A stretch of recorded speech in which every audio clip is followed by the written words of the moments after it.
Greetings, Nerevar. You have returned to the heart of Red Mountain, but this time you will not face me in battle. Instead, you will listen to me as I narrate some of the most terrifying tales from across Tamriel and beyond.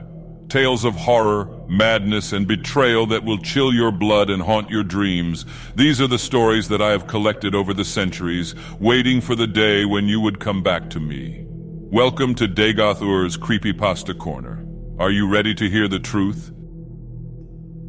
Am I going to die? The kid asked me as he was being rolled into the operating theater. It was a question I'd heard 1,000 times before, but answering it truthfully hadn't become any easier, even after years at the hospital. Of course not. We're gonna fix you right up. I lied. He'd been crushed in a horrific car accident, and though we would put all our effort into saving his life, hope was a limited resource. The fact that he even remained conscious, despite losing most of his blood, was bizarre enough, but after 10 years on the job, nothing surprised me anymore. The anesthesiologist quickly put him under while we scrubbed in for surgery.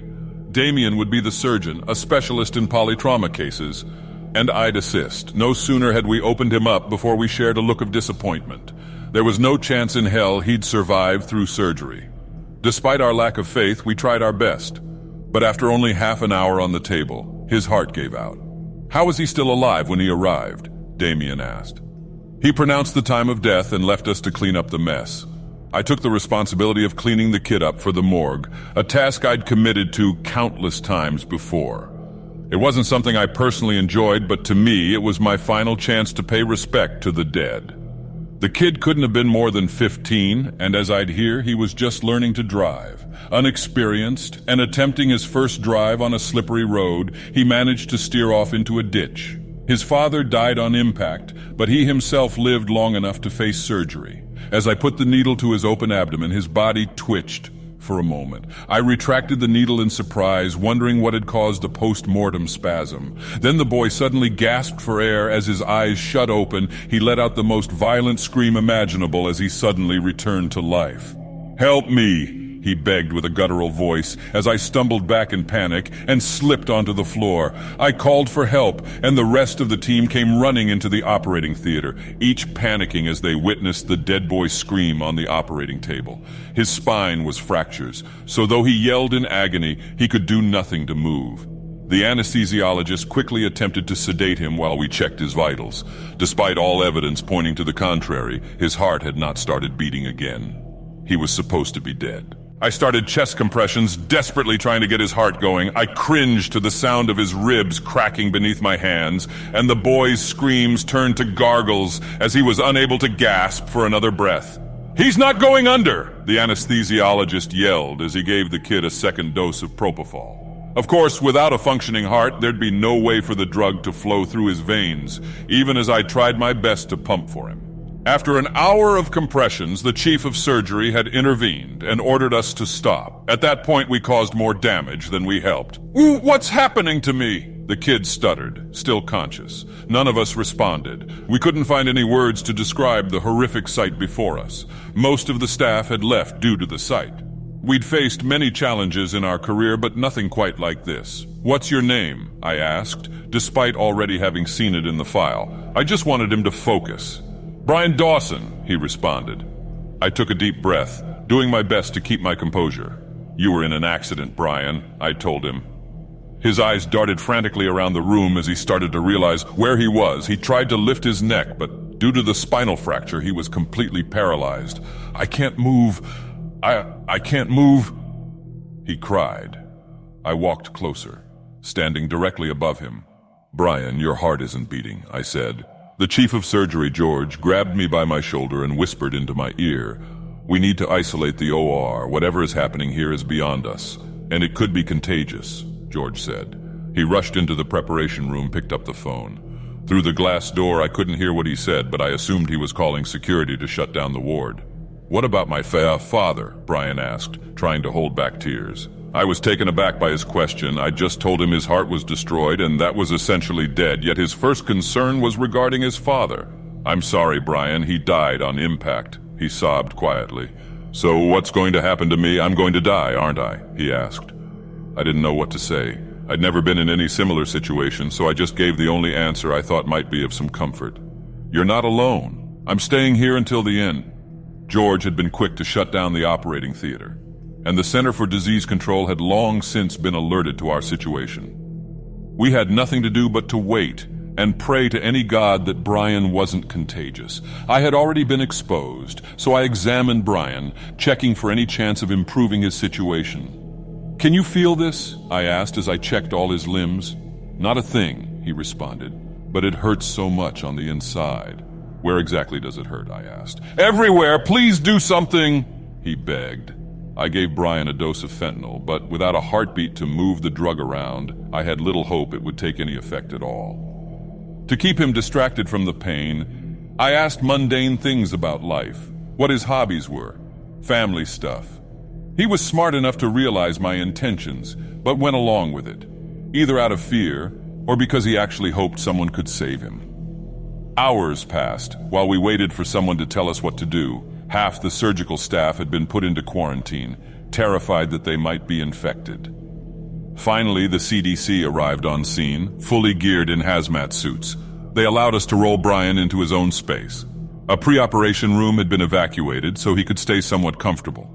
The rest of us would be put into the surgical office while the situation was being assessed. I decided to stay with Brian. No one should have to suffer alone, especially with the CDC agents probing him with all sorts of needles, enthusiastically taking samples. The only reason they allowed me to stay was because I kept him relatively calm. We talked through the night. After the procedures were finished, I couldn't sleep, and I doubt Brian was physically capable of it. "My eyes feel a bit weird," he said. "Do they hurt?" "No, the edges are just kind of blurry. It's weird." I left to talk to George, who was still working around the clock, calling around, making sure the other patients were redirected elsewhere. "What if we put the kid on a heart-lung machine?" I asked. George put the phone down for a moment and sighed. "Then what? He has no functioning liver. His aorta is cut into pieces and his intestines shredded. Even if we got him a new heart, he'd never survive," George responded. "Just keep him company while you can." I knew he was right, but some of my professional knowledge was put aside due to the insane nature of the situation. "Doctor!" Brian shouted. I rushed to his side. I can't see!" He stuttered. I pulled out a flashlight and examined his eyes. Both pupils were unresponsive, and his eyes had started to almost deflate, which was one of the stages of decomposition. Brian had started to rot. Please, I'm so scared. Brian was a brave kid, but he started to lose his composure just like everyone else in the ward. I kept talking to him. But the inevitable truth was that if he kept decomposing, he'd soon lose all his senses, all the while being conscious to experience it. As horrible as it might sound, I begged that it might finally allow him to pass on. We kept talking. I asked him if there's anyone he wanted to call, but as I already knew from the others, Brian's mother had died during childbirth, and his father had been in the same accident as himself. As we talked, Brian's voice kept getting louder, as if he was struggling to hear. "Are you hearing me all right?" I asked. "What did you say?" Brian basically yelled. His hearing had deteriorated within minutes, going from impaired to deafness, before I could even begin to help. With him being blind and deaf, we no longer had a way of communicating. No matter my attempts, I couldn't comfort the dying kid, and the CDC quickly decided that my presence had become unnecessary. Brian kept screaming in terror and agony after I left. For each passing second, his own body started digesting itself, and nothing we could do would take the pain away. By the morning, his screams had silenced. I barged into the room, much to the dismay of the agents. Brian was hooked up to hundreds of cables, monitoring his heart, brain, muscles, and vital values. Of course, his heart showed no activity, and the decay had progressed to shut down all his muscles. He had quieted down, not because the pain was gone, but because he wasn't able to scream anymore. The only part of his body still working was his brain. "What the hell happened?" I asked. "Get him out of here!" one of the men demanded. The other man complied, but went outside with me to explain the situation. "You don't have to worry about it being contagious. We'll lift the quarantine in a moment," he said. He looked weirdly somber as he spoke those words. "What about Brian? What will happen to him?" "He's still conscious, but he has no respiratory function anymore, so we have no means of communicating." Brain was still alive. Blind, deaf, and dumb, he had to suffer in loneliness, unable to die. "How long does he have to suffer?" I asked. We'll know more when we move him to our specialized facility.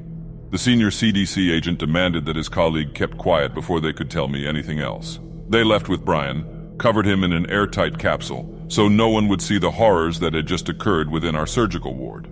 As soon as the quarantine was lifted, I headed home to write up my letter of resignation.